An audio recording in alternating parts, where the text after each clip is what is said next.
Good morning. Okay. Well, welcome. What do you think of this? Isn't this great? Great place to hold our State of the City today. So, yes, definitely a new venue, and thrilled to have it here. Certainly it's, the casino. It's an exciting event venue. If you haven't come here to play some games, make sure and do that. They have great food as well. We've been here for breakfast. We've been here for dinner. So certainly a wonderful place, and I hope that everybody patronizes it. So to get going, we're very thankful.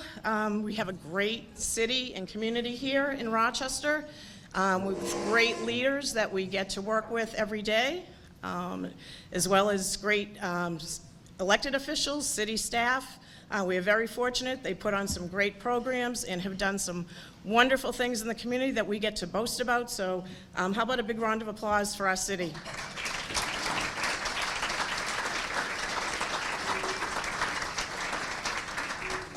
I want to thank, of course, the two people I work with to get this program together.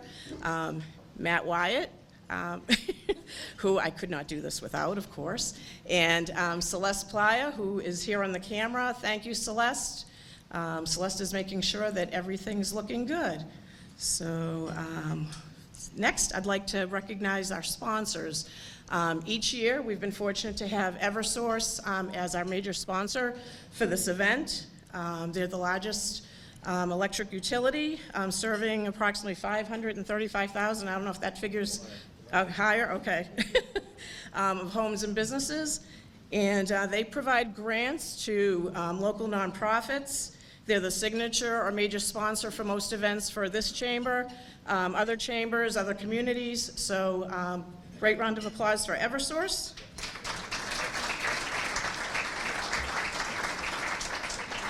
And to say a few words, I'd like to introduce Bob Coates, who's the President of Operations for Eversource.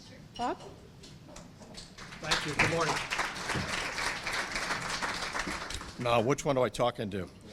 All right, thank you. Thank you. Good morning. It's great to see everybody this morning.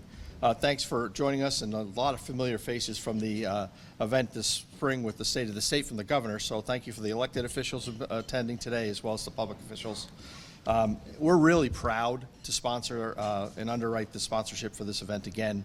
We remain committed to corporate citizenship as a cornerstone of our business. Our relationships with the cities, and especially the city of Rochester, and the organizations and businesses that are here are an example that other communities should look across the service territory. We've worked very hard to upgrade our distribution system, substations to manage summer peak loads, trimming trees, to make the system more robust and reliable.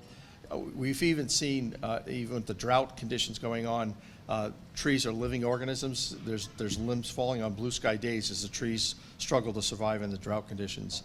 The weather has been a challenge for this year. We've already responded to over 30 storms. Do the count, that's about one a week. And we're there to make sure that the power is safe, reliable, and affordable for our customers. I do want to take a moment to congratulate and wish Laura the best and Tanya the best as they go through the transition. Transitions are tough. Transitions represent challenge and opportunity. And I know the team here, the Rochester Chamber, will do a great job.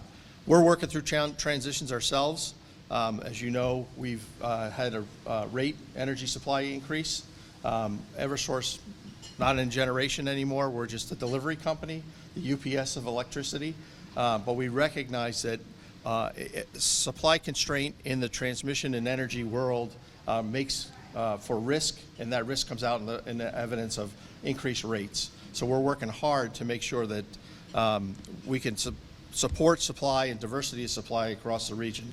In addition, we have a distribution rate case out there, and we've proposed a new construct for our rates, called performance-based rates, that create more transparency, more accountability, more cost control, and frankly, we promoted it because it does levelize future rate case increases. It gets rid of the sticker shock and the big elements, and it actually eventually lowers those as we try and make sure that we provide, again, safe, reliable, and affordable energy for our customers. To that end, to the customers, we're still supplying forums to make sure people can manage their electric bills. We have some of the online webinars as well as the Let's Talk Energy seminars. In addition, we have activities that we're supporting through the New Hampshire Saves program so people can leverage the conservation measures, whether it's in their residence, their homes, or their businesses. It's all really down to the three key tenets. First off is safety first and always. We want the system to be safe. We want it to be robust and reliable. And we want it to be as affordable as possible, and we're working hard to control our costs to do that.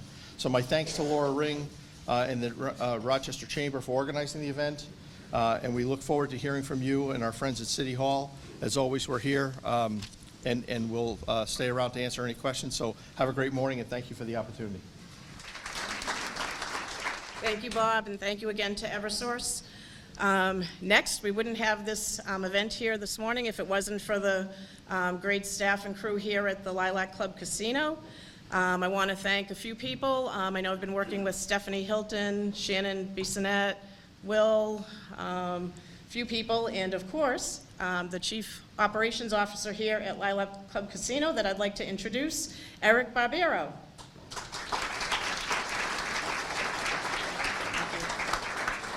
Thank you, Laura. Good morning, everyone. On behalf of Lilac Club Casino, I want to welcome everybody to this year's State of the City, hosted by the Greater Rochester Chamber of Commerce and co-sponsored by Eversource and us here at Lilac Club Casino. It's an honor to be here in front of you guys today.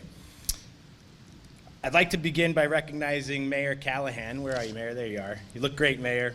I'd like to thank you for your leadership and dedication in making Rochester a thriving, vibrant community, and for allowing our business to show what we could do. I know there were some questions to the perception of our industry, and I hope we've set the gold standard as we've been able to contribute just over $2.8 million in charitable contributions as a company to the state, but 1.8 of that coming directly to Rochester sponsors and charitable contributions. So, thank you. A lot of questions when a business comes into a market for the first time and an industry at that, and I know those questions have been answered, and I hope that what we've created here is a open opportunity for entertainment, and what was once the Lilac Mall, a hub of entertainment here. I hope that you see the interest and the goal of bringing that back. We're very happy to be in Rochester and continue to expand our Rochester operations. Since opening in March, Lilac Club Casino has been proud to become part of the Rochester community with over 200 gaming machines, 12 table games, and 12 poker tables as well. We have 16 tables on the floor and 12 poker tables. We just recently completed our first ever and the largest poker tournament in New Hampshire, where we had Phil Hellmuth, a 19-time world champion, come out and bring a great event to Rochester. Looking ahead, we're even more excited to announce the opening of our hotel, hopefully in 2026. Larry, where are you? Larry and Granite State Gaming and G2 have partnered with our hotel project that you see the demolition happening right now in real time. This new addition reflects our commitment to long-term growth and to making our city a destination for residents and travelers alike. If you walk through our parking lot on a weekend, you'll see a lot of Maine license plates there. It must feel good to see that business coming back into the Rochester community. Finally, I want to express our gratitude to all our partners, supporters, and the community. The trust you've placed in us allows Lilac Club Casino to continue to expand and grow, helping make Rochester even greater than it's ever been. Thank you again for the Chamber of Commerce for hosting, to Mayor Callahan for your trust and for your leadership, and to our team for making today possible. 7 a.m. meetings in the casino business are usually a punishment. This is a pleasure, and our team has worked very hard to provide you guys with an exceptional experience, even at 7 in the morning. We don't open until 9. So unfortunately, you won't be able to go out there and play any of the new machines until 9 o'clock. We'll have those open for you. But let us know if you have any questions. It's a pleasure to serve you guys today. Thank you.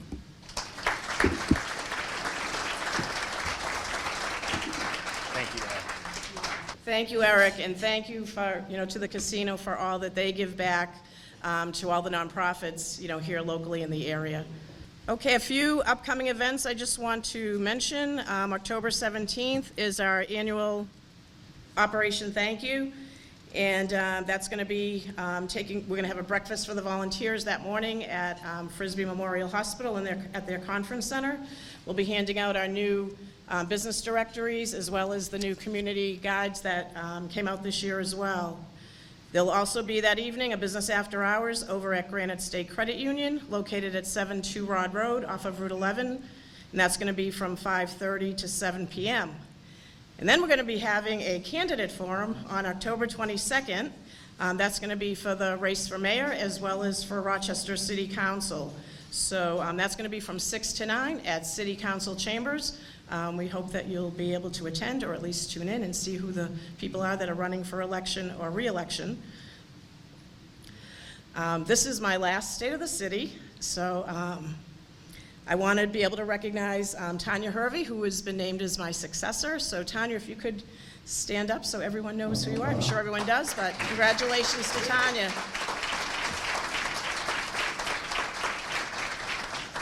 Congratulations, she's going to be great. And also, again, I'm very thankful to the city. I'd like to introduce our speakers at this point. And our first speaker is going to be Mayor Paul Callahan to begin our program. And the mayor will not be seeking re-election this next term. So thank you, Mayor, for the 2 terms that you've served the city very well. And congratulations to you on retiring from city politics, but I have a feeling we'll probably see you again. So, without further ado, please join me in welcoming our mayor, Paul Callahan.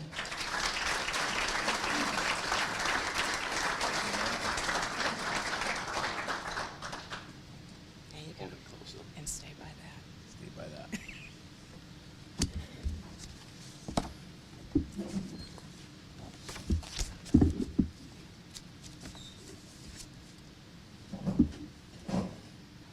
Well, good morning.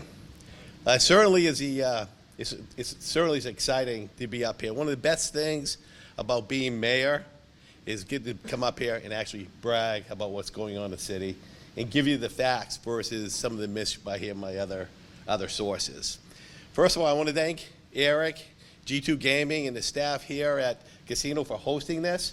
It's true, when they came to meet with us about 3.5 years ago, Eric, I was a little skeptical. And maybe with my police background. I said, but we did our due diligence. G2 Gaming had some great facilities in Pennsylvania, so we reached out there, and their community that they were located in Pennsylvania said they are top-notch. They work incredibly well with the city, and we're so happy to have them in our community. And they also were voted the best company to work for in the state of Pennsylvania. So I want to tell you, when they built this facility, obviously this was a tired mall. You didn't see many cars here. They certainly have turned that around, and they have beaten our expectations. So I want to thank Greg, Eric, and the staff at Casino for running a top-rate organization. Thank you, Eric. In the chamber, you heard Bob from Eversource mention that. It's true. We have a phenomenal Rochester chamber. When the governor did her first State of the State address after the bills were passed, after the budget was passed, her staff mentioned this chamber is really, really top. I mean, we deal with chambers all over the state. This is a really good chamber. So thank you, Laura, for the work you've done. Obviously, you recognize throughout the state for what you do. And you've done a tremendous job over the last 30 years. And I know Tanya is going to take the torch and run with it. Great work, Laura.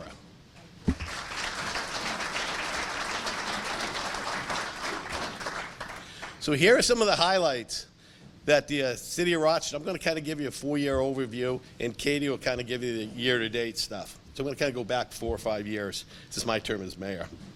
Focus on economic development. Economic development is crucial to improving living standards, reducing poverty, and fostering sustainable growth, ultimately leading to a better quality of life of our residents. The first example is here we are right now. at the Club Casino. This was a tired mall 4 years ago with not much traffic.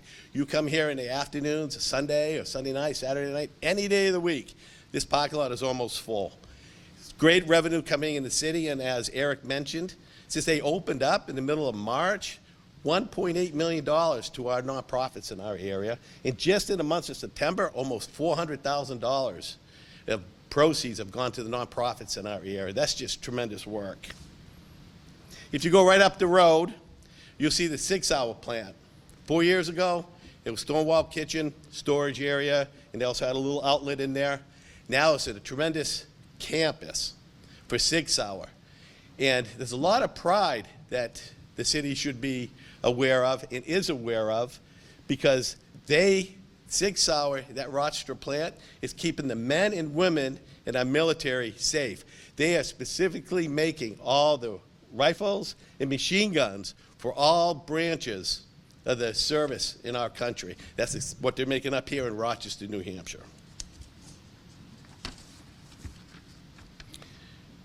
Look at the up by Sky Haven, we have the Grand Estate Industrial Park.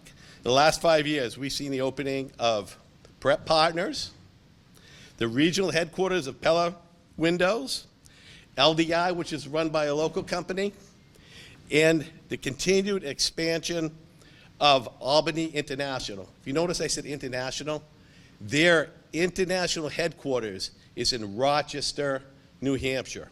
What they do is they make these top secret propeller pieces for the military and commercial airlines, and they also make propeller pieces for the supersonic missiles for our military.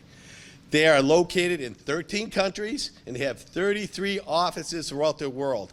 Their research and development is here in Rochester, New Hampshire. And what's kind of neat about that company is they do a phenomenal job in recruiting local engineers. They go to UNH and they recruit the engineers. So we have UNH students, local students, that are coming and working here in our city.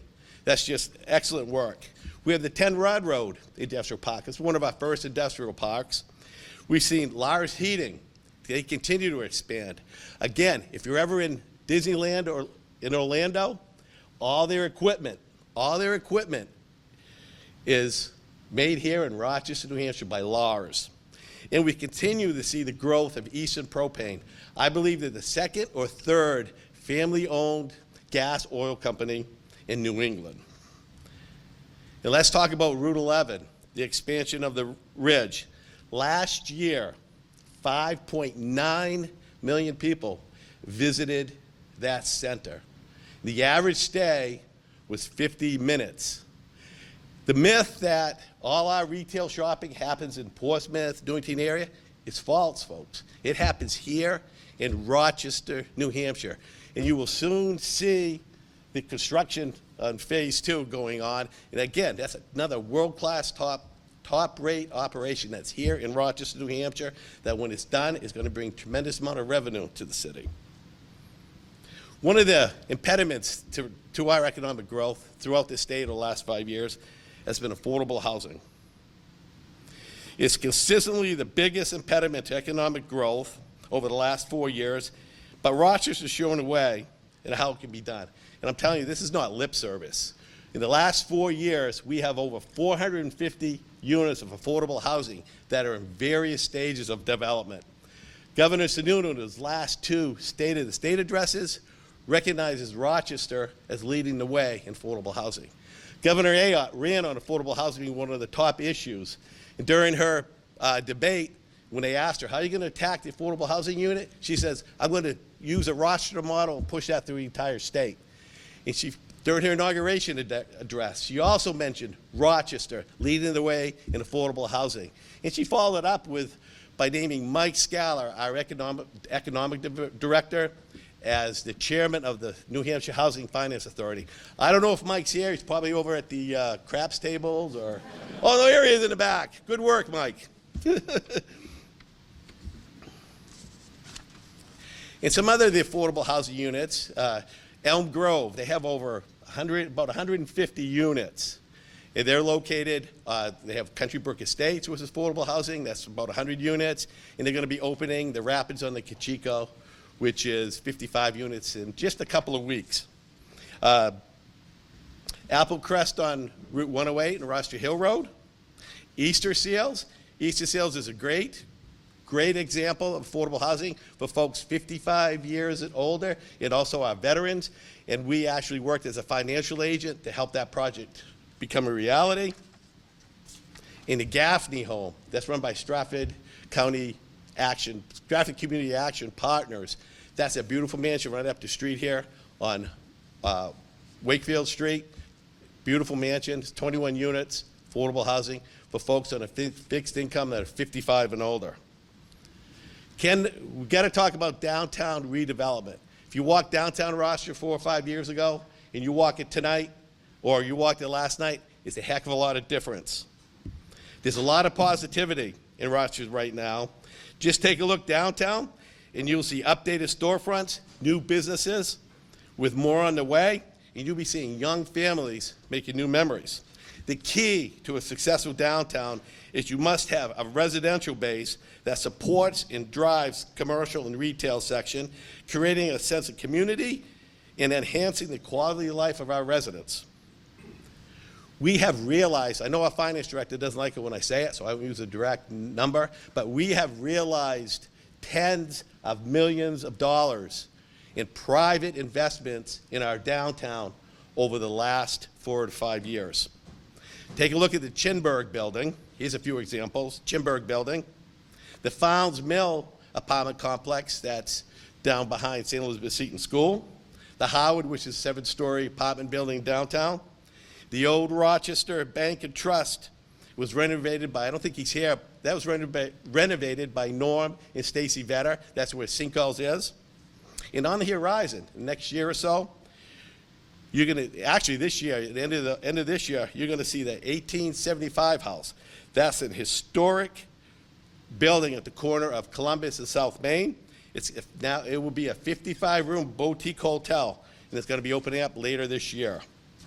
The St. Elizabeth Seton School property, when that's developed, it's going to include a boardwalk along the Cachiko River. The purchase of the Care Pharmacy building, that's at south end of downtown, that's a tremendous opportunity. The old Robbins Auto behind the PD, that should be under, that's in front of planning recently, and that's going to be in the works really soon. In the historic Rochester Courthouse, that'll be in the hands of Rochester next year. The top priority of government is, and it's true in the city, is the protection of our residents. Our dedicated first responders risk their lives every day to keep us safe. I want to thank Chief Boudreau and Chief George. They're here now for the work you do for the fire departments and police departments. Thank you. Thank you.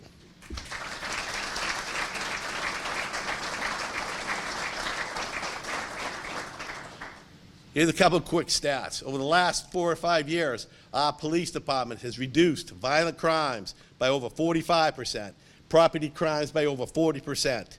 Our fire department continues to be recognized as one of the best trained and professional fire departments in the state. I'm proud that the City Council has invested in our first responders with state-of-the-art equipment that keeps our residents safe and keeps our first responders safe. And we've partnered with Frisbee Memorial Hospital to provide our ambulance service. Their EMTs are trained in advanced life techniques. So what that means, if you're having a catastrophic event, they can inject you with medications to save your life immediately. I don't have to tell you that a few seconds, just seconds, matters from life or death or suffering catastrophic consequences. Public health. I know Tom Bowden, the CEO of Frisbee's here. Tom just started in February. In today's complex healthcare environment, community-based hospitals face ongoing challenges. Maintaining fiscal sustainability while providing exceptional patient care. Rising costs, declining reimbursement rates, and increased regulatory demands have left many hospitals walking a financial tightrope. I'm pleased to tell you today that Frisbee Memorial Hospital It's now a financially stable hospital. 4 or 5 years ago, there were a lot of questions, what's going to happen to Frisbee? So what's the benefit of being a financially stable hospital? Because 33% of the hospitals in this country are not financially stable. Why is it important? They can invest in state-of-the-art medical equipment. They can attract talented doctors, and they can provide more community-based healthcare initiatives. In the last 4 years, HCA has made more than $50 million in capital improvements to Frisbee to improve Rochester's health care. And here are some of what those capital investments are. A new 19-bed inpatient acute rehabilitation center for patients recovering from serious illnesses such as strokes, spinal cord injuries, and other trauma. A new breast imaging center offering 3D mammograms and bone density screenings, advanced MRI technology, improved mental health services, including renovated geriatric psych unit, a new outpatient partial hospitalization program that improves access to behavioral health services, behavioral health pod in the emergency room, in new state-of-the-art emergency rooms and improved recovery rooms. Great work, Tom, and your staff over at Frisbee. There are some issues that we're still facing in Rochester that we've dealt with, and the first one that I want to talk about is a homeless issue. That's the number one way to tackle the homeless issue is creating more affordable housing units. And I've mentioned before, we're doing it here in Rochester. We have over 450 units in various stages of development. The city spends well over $1 million a year to address this issue. We support the Willand Warming Center in Somersworth. We support allocating $250,000 or more a year to coast bus transportation, so our folks that are vulnerable have ways of transporting themselves to work or appointments, etc. We have a community outreach facilitator that actually works with the police department and goes into the encampments and talks to these folks one-on-one, offering them services, offering them the help, etc. In 2024, we invested through federal monies $300,000 to sustain the operations of the Home for Now shelter that's on Washington Street. It's now a 24/7, 365 operation for families. Since that investment, Home for Now has provided temporary housing for 53 adults, 58 children, 38 families, and it's a model for the state to follow. Families stay there an average of 91 to 180 days, during which they're assigned a resource advocate who works with each member, each household, to set and achieve individual goals. Common goals include securing employment, accessing health care, obtaining identification such as a driver's license, and establishing banking and budgeting, and applying for permanent housing. So how have they done since that investment? 14 families have successfully obtained and retained permanent housing. In addition, this shelter has been recognized in the state as a model to follow. They have a certificate of excellence as the second highest rate of permanent housing placement for our veterans. Let me say that again. The second highest in the state for finding permanent housing for our veterans. Certificate of excellence of having the second highest rate of second highest rate for improving clients with income. So when they come in there with maybe a lower paying job, they're leaving with a higher paying job. Second highest rate in the state. Great work. I know Betsy's here. Great work, Betsy, with Stratford County Community Action Partners. Excellent. Thank you. These results demonstrate both the resilience of participating families and the effectiveness of Stratford County Action Partners targeted support model. Here's the fun stuff. Taxes, property taxes. As you all know in Rochester, we have a tax cap. Over the last 4 years, we are $10 million underneath that tax cap. If you ever watched a city council meeting, not all city councils, but if you went back and watched, don't do it, but if you went back and watched 10 years, you'll see that some councils said, hey, we're $230,000 underneath the tax cap. What do you want to spend it on? This council, over the last 4 years, has worked to keep the taxes low. Let me put this in perspective. This is a big myth out there. Granted, with rising costs of food, electricity, and so on, it's tough for working class families to survive. But let's put this in perspective. Rochester's tax rate right now is $14.85. The median home, I went on Zillow and got these numbers this morning for Model 3. Rochester, the median home average is about $400,000. So the average tax rate, the median tax rate in Rochester is $5,821.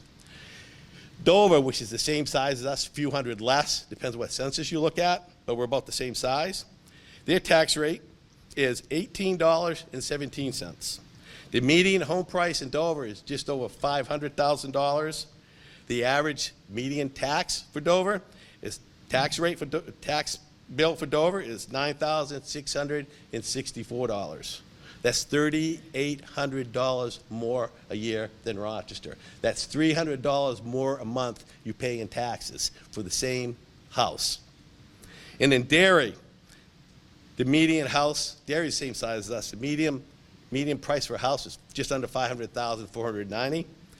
Their tax rate is $18.99. The median tax bill is $9,158. That's $3,300 less than what you're paying in Rochester for probably the same house. So, what have we done in Rochester? One of the complaints we get, I'm gonna try to end on a good note. One of the complaints we get is, you don't communicate well with the city. We do. We have the Rochester Post. We have press releases that go out all the time. I've done, before I was sick, I did a meet with the mayor, coffee, every Friday, once a month. And now we do it quarterly. We go to different areas. We did different times. We interacted. This is really a kind of a neat thing we did with the high school government. We met with them in May. They asked to have a meeting with us in May. And they wanted to learn about government and what they wanted to do. It was kind of neat. They presented to us, this is what we want the city to do. We want you to renovate our athletic fields and our locker rooms. We're embarrassed with how that side of the school looks. It's a beautiful exterior when you drive up the triangle, but when you look at those athletic fields and those locker rooms, it's an embarrassment. A lot of the visiting teams don't even use the locker rooms, they stay outside. And I've been walking around some of these grocery stores and some of the shops downtown. I get taps on the back from some older residents saying, that's great work. I'm so happy to see the city revitalizing working together with the city to revitalize the athletic fields. So how do we do it? These results highlight the city's commitment to responsible fiscal management. Through careful planning and collaboration between the city manager, the schools, and the state of New Hampshire, the city of Rochester continues to provide premium services while keeping taxes low as possible for residents. Delivering budgets that comply with the tax cap ordinance, and they are below the CIP, the CPI, Community Price Index, Cost Price Index. So I want to thank you. I tell you, it's the best thing I ever did being mayor here, and I loved it, and thank you for everything.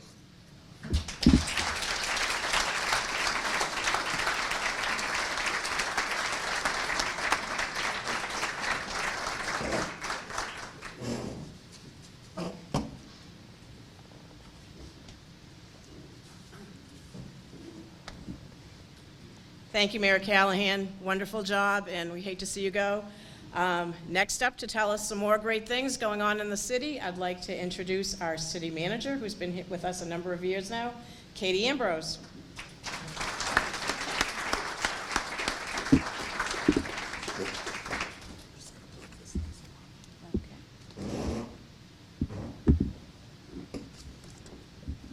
Thank you, Laura. Thank you, Mayor Callahan. Can everybody hear me okay in the back? Great. Good morning, and welcome to Rochester's 2025 State of Our City. We often get so focused on future goals, and when we take a moment to look back, it's pretty amazing to see and appreciate the multitude of accomplishments that have been made over the past 4 years. It's been a privilege to be a part of that and to work with the mayor and council in support of such exciting progress. We are grateful for Mayor Callahan's years of service to this community, and I wish him all the best in this next chapter. Congratulations again to Laura Ring on her upcoming retirement, following her impressive career and 36 years of impactful leadership with the Chamber, and to Tanya Hervey on her upcoming role as President and CEO.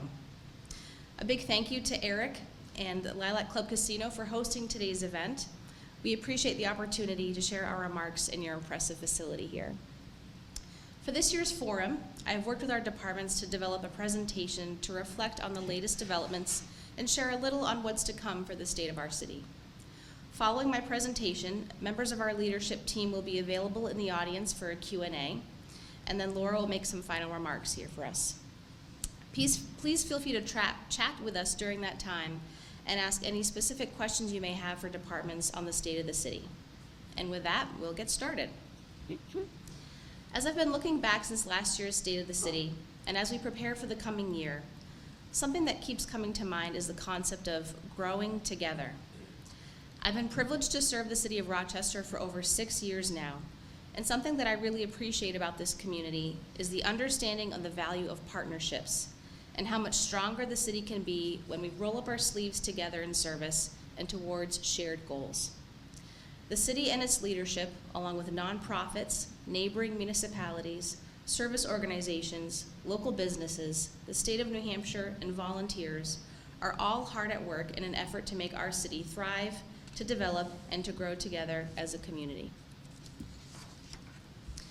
And those partnerships, much like Rochester itself, continue to grow and strengthen. You've heard in recent years that the ongoing hard work and strategic investments made by council, staff, and the community have resulted in measurable, sustainable growth in Rochester. And today's data across multiple indicators demonstrates that Rochester's growth continues to advance, and we are a desirable destination and are attracting significant investment. Rochester's population has grown 5.14% over the last 5 years to 34,187, which has exceeded projections and sets us on a trajectory to reach an estimated population of 37,000 by 2050. Household income has remained steady, and the rental vacancy rate remains very low in Rochester at about 1%. Multiple new businesses have opened since the last State of the City and are in or near our downtown, including this one here today. An exciting indicator for hospitality growth is the redevelopment of the 1875 house for a 55-room hotel right in our downtown, which is scheduled to open in the coming months. And prior investments in our downtown are beginning to see strong returns for our taxpayers, with over $4.3 million in new assessed value being added this past March through RSA 79E projects, totaling $5.7 million in new assessed value through 79E to date. Over 170 units were created in the downtown area over the last 5 years, with hundreds more in the pipeline.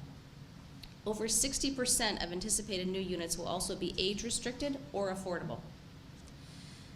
And there is now an exciting public partnership between Rochester, the state, and a private developer for a new 52-unit income-restricted affordable housing project on Wadley Road.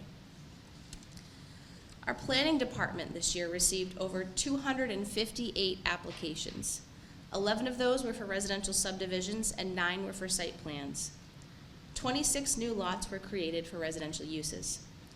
We have 8,710 square feet of new commercial space, dozens of home occupations, dozens of cases of reuse of existing spaces, and the reopening or expansion of several pre-existing businesses, plus 4 new commercial lots were created.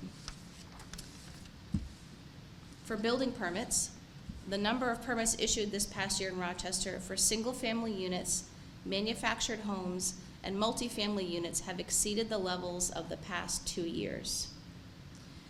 And the corresponding value of those permanent projects has also exceeded prior years. indicating growth in high value and quality investments here in the city. That's the next slide. Perfect, thank you. My trusty assistant over here. Stenographer.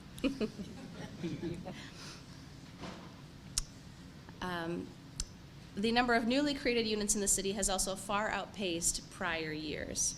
As we accommodate growth, sustainable infrastructure is foundational to a vibrant community and vital for future economic development. We continue to make responsible and strategic investments in our infrastructure to help support our current needs, growth, and development. Long-term vision and planning are vital to guiding these services and investments, which the city now incorporates into our capital improvements program and committee process. And updates have now been completed to the Recreation, Economic Development, and Cultural and Historic Resources Master Plan chapters. Our Department of Public Works is continually focused on improving infrastructure, and we strive for an efficient and safe transportation network. Projects that are currently in design or construction include reconstruction or maintenance to 7 city bridges, advancements to widening and safety improvements to Route 11, with construction anticipated to start next year. This project receives federal funding through a partnership with New Hampshire DOT and will occur from the Spalding Interchange north to Little Falls Bridge Road. Intersection safety and efficiency improvements at Tebbets Road and Old Dover Road, Salmon Falls Road and Milton Road, and Columbus Ave and Summer Street were all in design this year, with plans for construction in 2026. These intersections process thousands of vehicles per day. The capital pavement program, which addressed both connector and local roads and our in-house highway crew, maintained pavement, drainage, signage, and vegetation, and maintained 170 miles of safe roadway over 40 winter storm events. The city recently conducted a pre-construction meeting to begin work on the Marketplace Boulevard extension for Granite Ridge Phase 2. Work is expected to begin this fall under a temporary construction permit, and thanks to collaborative efforts and partnership between the state, the city, and Waterstone, the New Hampshire DOT driveway permit is nearing approval. As a teaser for everyone, here are the most recent renderings provided by Waterstone for Phase 2, who is another partner of the city's through a specific development agreement in our tax increment financing district. These are, of course, subject to change at this stage, but they provide a great depiction of this exciting development on the horizon. The new Nancy Loud Park is very close to completion. This project, funded by American Rescue Plan Act funds, is the result of a highly collaborative effort between multiple city departments and community engagement forums. If you haven't already, I encourage you to take a drive by and take a peek at this upcoming vibrant park. The Union Street parking lot reconstruction project is well underway. It is anticipated to be substantially complete this year and reach final completion early next year. This project will significantly improve traffic flow and efficiency, pedestrian safety, stormwater treatment, and help beautify our downtown. The city is committed to compliance with environmental regulations while improving its infrastructure to support continued growth. Significant capital upgrades are required for the wastewater treatment facility to comply with our EPA individual NIPDES permit, and progress has continued to that end. A wastewater upgrades advisory committee was commissioned to review and recommend the best treatment technologies to the City Council. Construction on these upgrades is anticipated to start in 2027 with a projected completion in 2031. The city remains financially strong. During the past budget process, the City Council supported and invested in infrastructure and services while adopting a responsible budget for our taxpayers, $931,000 below the tax cap. Growth is not without its challenges, and the school department recently received notice from the Department of Education that the FY26 state adequacy aid will be reduced due to decreases in student poverty rates. The city, school department, and the state are all working together to address these reductions in funding, which will require readoption of the school's operating budget, and opportunities are also being pursued to help mitigate the impact of this unanticipated loss in revenue. There have also been some ongoing challenges with the financial positions of the water and sewer funds, and the finance department is actively working with the city council and city auditors to find and implement appropriate remedies.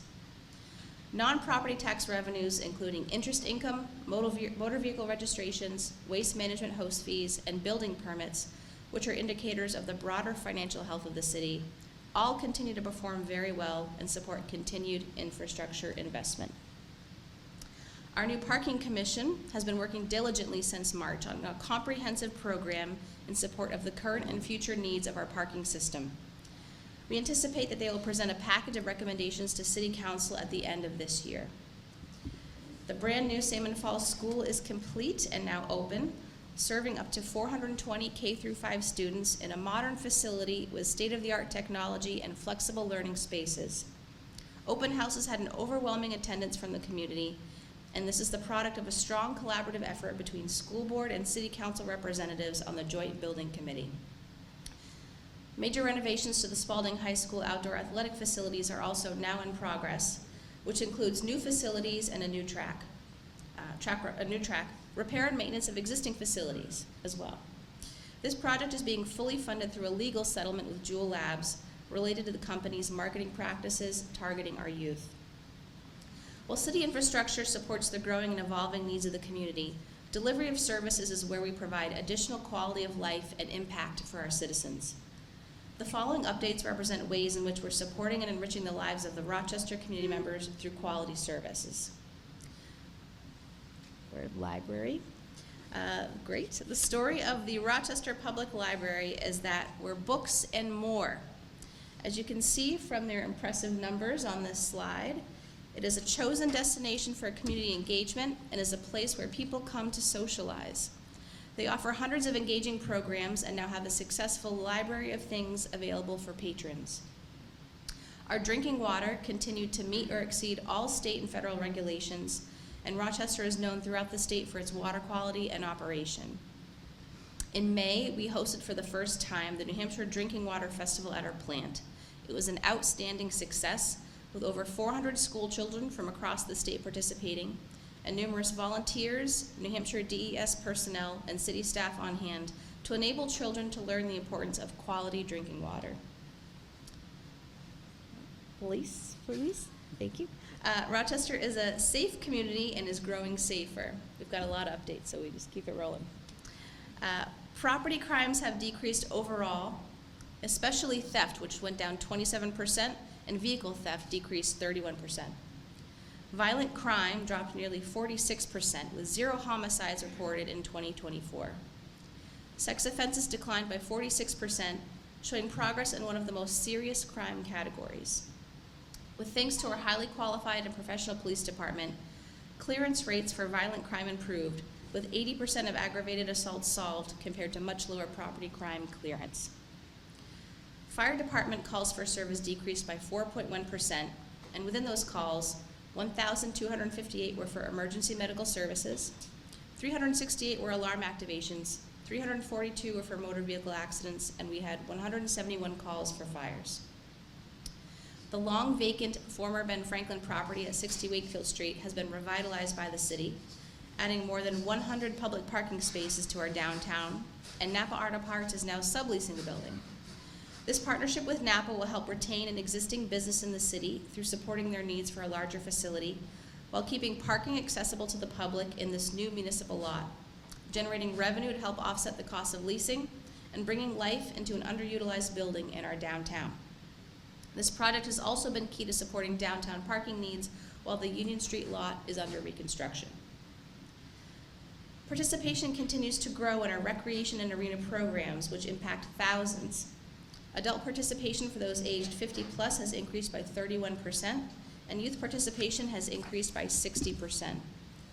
Program sessions also continue to increase amidst a growing demand for services. The community center gymnasium underwent significant upgrades in support of the numerous programs and events held in this facility, and thanks to the support of our city council.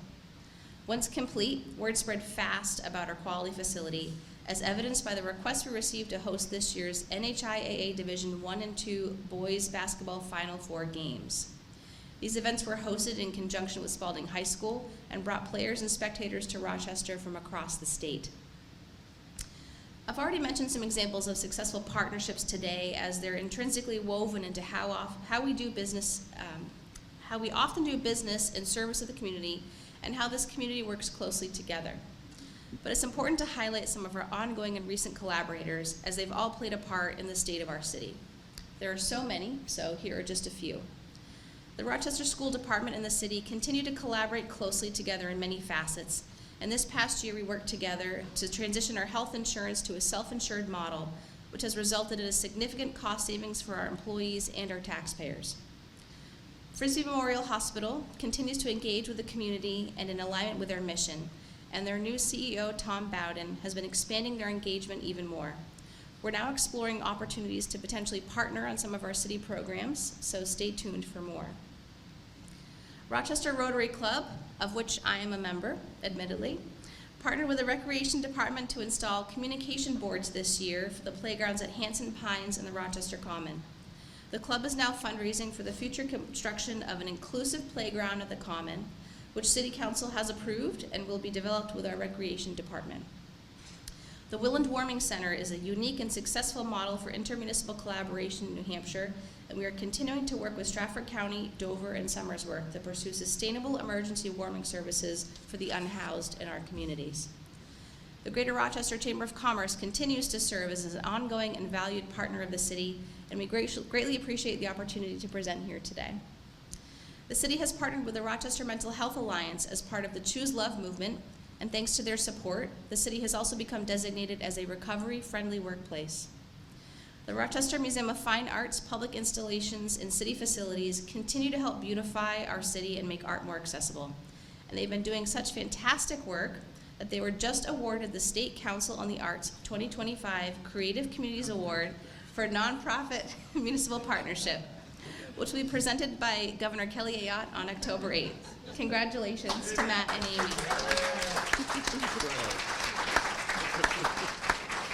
We were pleased to help Eversource and the Arbor Day Foundation host an Arbor Tree giveaway at the Ice Arena, which promoted sustainability and distributed more than 100 trees and shrubs to Rochester residents. Our arena and staff also partnered with the Share Fund to host a successful Bruins alumni fundraiser game. And finally, the Rochester Economic Development Commission hosted the 2025 Seacoast Manufacturing Exchange at Lars Heating Systems. The event featured networking, collaboration, and a panel of state economic leaders with Governor Kelly Ayotte highlighting New Hampshire's commitment to workforce development, business growth, and fostering the state's manufacturing strength. Rochester is strong, growing, and rising to meet our evolving needs and challenges thanks to the focused and concerted efforts of the city, our partners, and our collaborative community spirit. We have many exciting projects and initiatives in progress, so we'll end on a snippet of what's to come. You can expect more details and developments in the coming year on the redevelopment of the former St. Elizabeth Seton School, which will involve components for affordable housing and the Riverwalk. The Care Pharmacy parcels, you'll also hear more on those, and the relocation of the district court. Soon we will have an election and a new mayor, and the Chamber will be hosting their Engaging Candidate Forum later this month. And the Public Information and Community Engagement Office will also be releasing a new communications offering. In the coming days, you'll see a new video series broadcast and also available on demand to briefly introduce voters to candidates for elected offices. I say this every year, but I remain incredibly proud of our city employees. They serve the city of Rochester with the utmost commitment, professionalism, pride, and empathy. We have multiple city personnel here today representing our departments, who will now be available to chat and answer any questions you may have. If you have a question for a department who is not present here with us this morning, you can direct those to the supervisors of those departments or to myself, and we'll be happy to follow up on that for you. Thank you for your time this morning, to the Chamber and Laura Ring for this annual forum, to Eversource as today's underwriter, and the Lilac Club Casino. Thank you.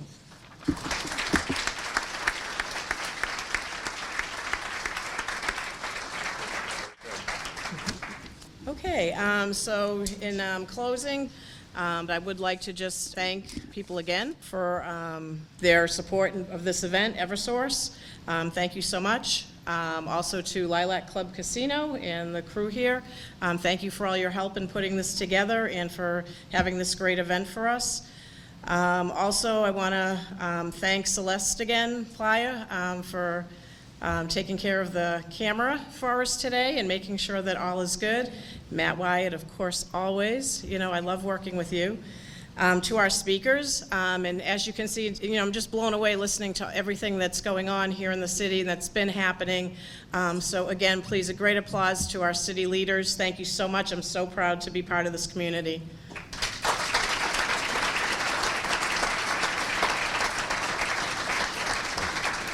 To my staff, Tanya and Abby, thank you for helping me put this together. Tanya, you're going to be doing a great job, so this is going to be all yours next year, and she is going to do a wonderful job as president and CEO of this organization. So great round of applause, and congratulations again to Tanya. And thank you all for attending, and thank you for a great tenure that I've had here. I've loved it, and I'll still be around, but thank you again for everything.